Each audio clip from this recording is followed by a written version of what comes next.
अस्सलाम वालेकुम। वालेकुम अस्सलाम। ये कौन है? ये आयजा है, हमारी होने वाली भाभी। इधर आओ, मेरे पास बैठो। मेरा वादा अगर वफा होगा। सारा ने आज भी ऑफ किया है। There must be reason for that. नई जॉब में इतनी छुट्टियां, मेरा नहीं ख्याल कि ये किसी भी लिहाज से अफोर्डेबल है। लेकिन सारा को इस बात की कोई परवाह नहीं है और ना ही उसे इस जॉब की फ़िक्र है, इसीलिए विदाउट इन्फॉर्म किए छुट्टी कर रही है। क्या हो गया फकत? तुम बहुत ही खड़ूस बॉस की तरह रिएक्ट कर रहे हो यार। हम इस कंपनी को रन करते हैं रेहान। किसी भी एम्प्लॉय की वजह से अगर हमारी कंपनी को कोई लॉस पहुंचता है, मेरा नहीं ख्याल कि उस एम्प्लॉय की कोई गुंजाइश रहती है। फिर फगर, इस कंपनी में किसको रखना है और किसको नहीं, आई थिंक इसका डिसीजन तुम अकेले नहीं ले सकते। तुम कुछ ज़्यादा फेवर नहीं दे रहे हो सारा को?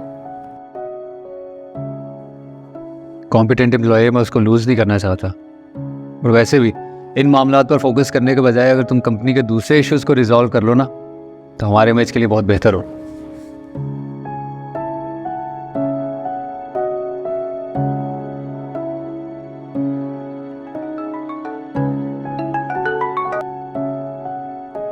अस्सलाम वालेकुम। वालेकुम सलाम। शायान बात कर रहा हूँ। बोलो क्या बात?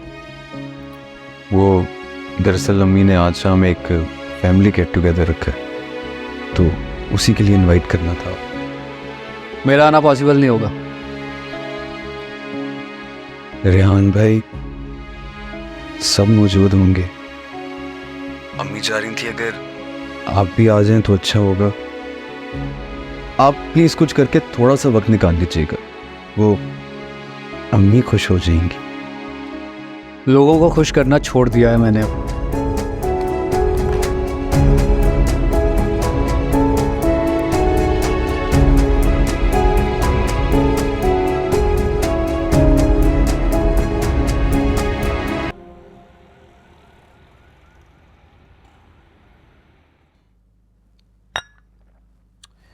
मुझे लगा था कि तुम कुकिंग ज़्यादा नहीं करती होगी, लेकिन तुम तो चाय के साथ साथ खाना भी बहुत अच्छा बनाती हो। अच्छा तो बनना ही था, मैंने बहुत प्यार से बनाया आपके लिए।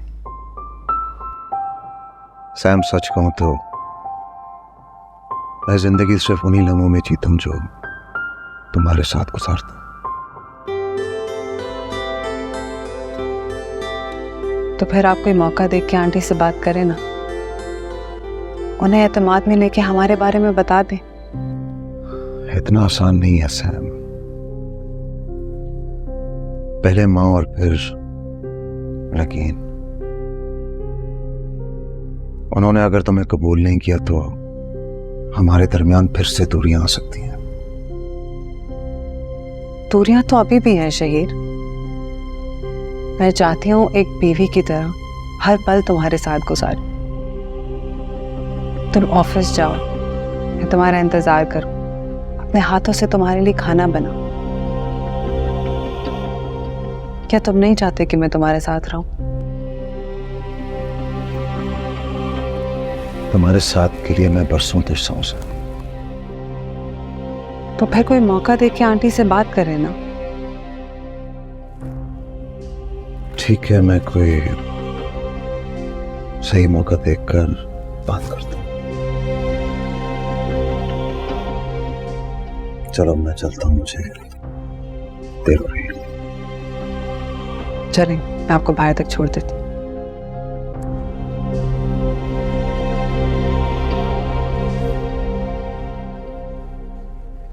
सारा बहुत बहुत मुबारक हो। थैंक बिलाल, आपकी जॉब कैसी चल रही है? बस चल ही रही है, वही रूटीन लाइफ फाइल्स। अच्छा, आपकी बातों से तो लग रहा है आप बहुत बोर हो गए अपनी जॉब से। कुछ ज्यादा ही।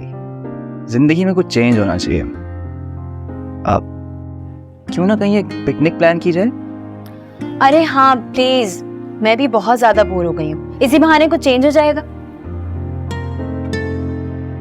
क्या कहते हैं आप? नहीं, आप लोग ठीक कह रहे हैं, मुझे तो कोई एतराज नहीं, लेकिन माँ से परमिशन लेनी पड़ेगी पहले। अरे बेटा, शाजिया से इजाजत लेने की क्या जरूरत है? तुम लोग अब अपने अलग घर में रहते हो तो उसे तो पता भी नहीं चलेगा। एक्चुअली आंटी, हम लोग वापस आ गए अपने घर और माँ ने सारा की जिम्मेदारी अपने सर पर ली है, तो मैं नहीं चाहता कि इसे किसी भी जगह पर सारा को ले जाने से पहले मैं उनसे इजाजत न लूँ। अच्छा नहीं लगता। ये तो बहुत अच्छी खबर सुनाई तुमने। देर आए दुरुस्त आए। अब घर वापस आए गए हो तो ऑफिस भी ज्वाइन कर लिया होगा तुमने।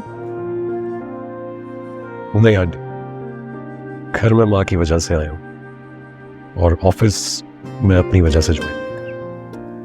ये क्या बात हुई अली? सारा, तुम समझाओ ना इसे, इतनी जिद अच्छी नहीं होती। अम्मी ये जिद नहीं है, और अली अपने बलबूते पे खड़ा होना चाहते हैं और मैं इनके फैसले में इनके साथ।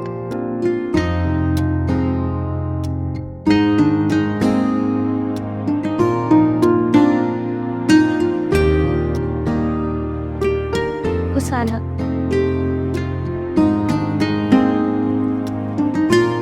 अस्सलाम वालेकुम। वालेकुम अस्सलाम। ये कौन है? ये आयजा है, हमारी होने वाली भाभी। इधर आओ, मेरे पास बैठो।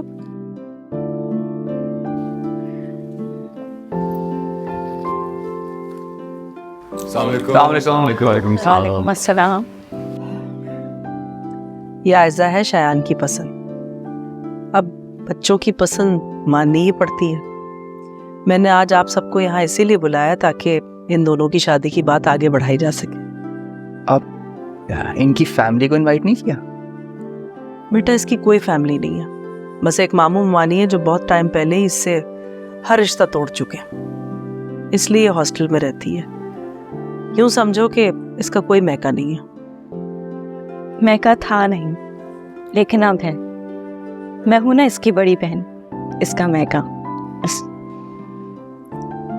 आपसे मिलने से पहले मैं काफ़ी कंफ्यूज हो रही थी, लेकिन आपकी बात ने जैसे मुझे अपनायत भरा एहसास दिलाया है कि मेरा भी कोई है जो मेरे साथ है। बहनें ऐसे ही हमेशा एक साथ होती हैं हर अच्छे बुरे वक्त में, इसलिए खुद को कभी अकेला महसूस मत करना।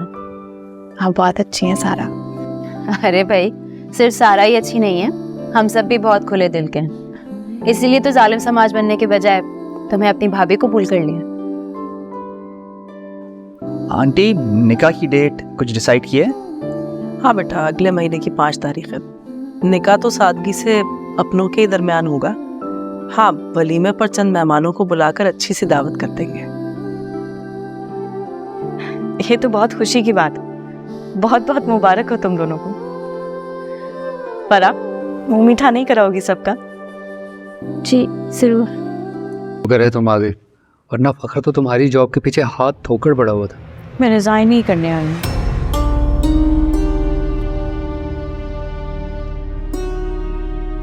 अली ने कुछ कहा है? उसकी वजह से जॉब छोड़ रही हो तुम? उस दिन वो तुम पर गुस्सा कर रहा था। अली का गुस्सा गलत नहीं था। अरे गुस्सा गलत नहीं था, लेकिन उसको मेरा तो लिहाज कर लेना चाहिए था। और ये कौन सा तरीका हुआ कि बीवी को देखते ही गुस्सा करना शुरू हो जाए उस पर? तुम्हें पता है मैं कितना परेशान था तुम्हारे लिए।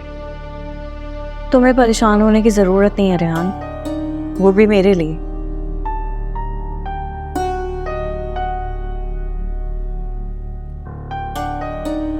बेहतर होगा कि तुम भी मेरी तरह मूव ऑन कर लो। अपना ख्याल रखो।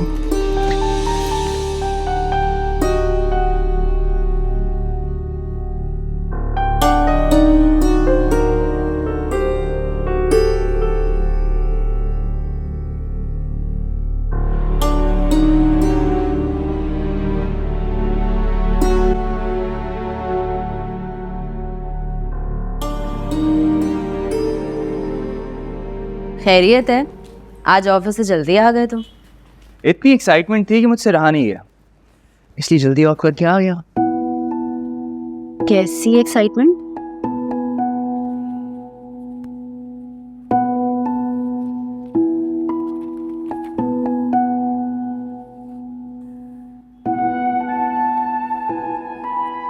बिलाल, सीरियसली?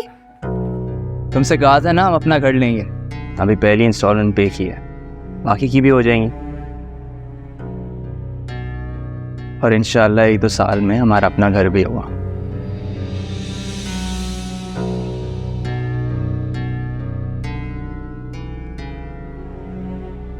और इस सब के लिए पैसे आ कहां से रहे?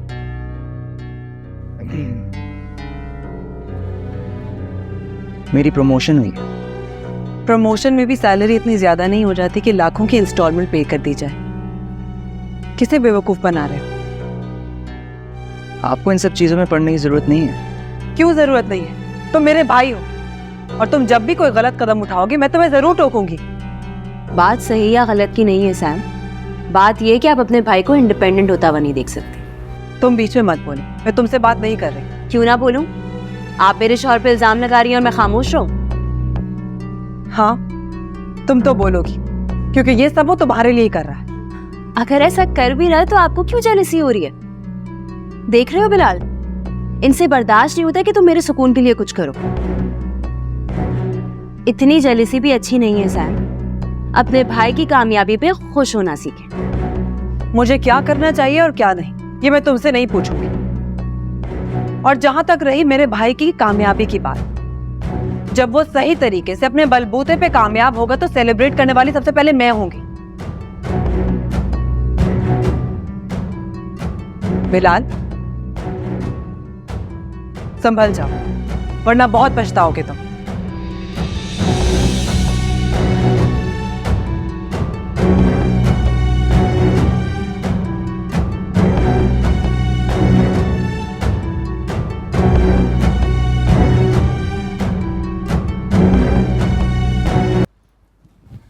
तुम गए नहीं रेहान से बात करने? भाई सारा को फोन किया?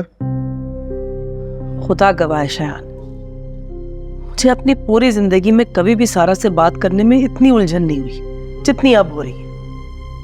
मुझे रह रहकर यही ख्याल आता है कि सारा की नाराजगी मुझसे खत्म हुई है कि नहीं, वो मेरा फोन उठाएगी भी या नहीं।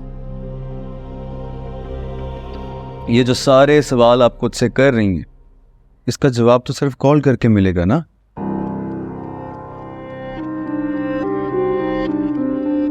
ट्राई तो करें, इतना अरसा हो चुका है, आधे महीने से तो आप खुद सोच रही हैं।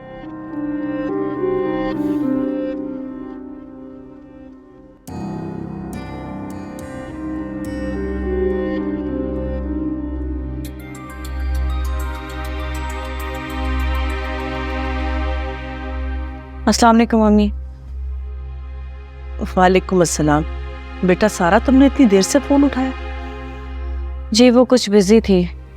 हाँ जाहिर है, अब तुम ससुराल चली गई हो तो सास ने कामों में लगा कर रखा होगा तुम्हें। नहीं अम्मी, वो तो मुझे हिलकर पानी भी नहीं पीने देती। अच्छा, शाजिया तुम्हारे नाज नखरे उठाने वाली लगती तो नहीं है। हमें वो बजाय सख्त लगती हैं लेकिन उनका दिल बहुत नरम है, तभी तो मेरा ख्याल सगी माओं की तरह रख रही हैं। जिंदगी भर में मैंने इतना आराम नहीं किया। बाबा की डेथ के बाद से किसी रोबोट की तरह सुबह से शाम तक काम करती रही। अपने लिए सोचने का, आराम करने का वक्त ही नहीं मिला। बेटा बात यह है कि हम मिडिल क्लास लोगों को ना अपनों के लिए जीने से फुर्सत मिले तो अपने लिए जिए ना। अब तुम ठहरी एक बड़े घर की बहू मगर तुम्हारी माँ तो उसी छोटे से घर में रहती है जहां दाल चावल घर के बिलों के खर्चों ने परेशान कर रखा है। खैर तुम फिक्र मत करो, मैंने तुम्हें इसलिए कॉल नहीं की कि मैं तुम्हें अपने दाल रोटी के खर्चे गिनवा सकूं। बस मुझे इतना बताना था कि शादी सर पर खड़ी है, तुम्हारा इकलौता भाई है, उसकी शादी के लिए मुझे कुछ पैसे चाहिए।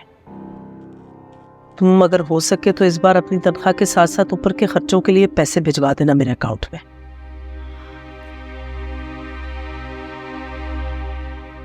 अम्मी मैंने जॉब छोड़ दी है। सारा, ये तुम क्या कह रही हो? तुमने तो मुझे बताया भी नहीं। अब मैं तो तुम्हारी तनख्वाह के आसरे पर घर के कितने खर्चों का सोच कर बैठी हुई थी। अम्मी, डॉक्टर ने बेड रेस्ट का कहा है और आप तो जानती है ना आंटी को, उन्होंने सख्ती से मना कर दिया था। लेकिन बेटा तुम खुद ही सोचो, ऐसे कैसे गुजारा होगा। अब शायान की तनख्वाह इतनी ज्यादा थोड़ी है कि इस घर की सब जिम्मेदारियों का बोझ मैं उसके कंधों पर डाल दूं। तो अम्मी मैं क्या करूं, आप ही बताएं ना। शौहर और सास के खिलाफ तो नहीं जा सकती। मेरे अकाउंट में कुछ सेविंग है, मैं आपको ट्रांसफर कर देती हूँ। हेलो, देख लिया कैसे साफ साफ उसने मना कर दिया। एक दफा भी अपने इकलौते भाई के बारे में नहीं सोचा उसने। तुम्हें अभी भी सिर्फ अपनी पड़ी हुई। यहाँ घर के सब खर्चों का सोच सोच कर मेरे दिल में हौल उठ रहे। तुम्हारी इतनी सी तनख्वाह से आखिर कैसे गुजारा होगा। जैसे तैसे करके ये महीना गुजारने अम्मी, अगले महीने तो वैसे ही आयजा आ रही है ना घर में, सब मैनेज हो जाएगा। अच्छी खासी सैलरी है उसकी, साइड पे कमीशन अलग। अल्लाह जो करता है बेहतरी के लिए करता है। सारा ने कभी ना कभी तो पीछे हटना ही था। अल्लाह का लाख लाख शुक्र है कि पहले से ही सबब बना दिया अल्लाह ने। हाँ, तो अब इस सबब को घर लाने के लिए पैसे चाहिए। पैसे कहाँ से आएंगे?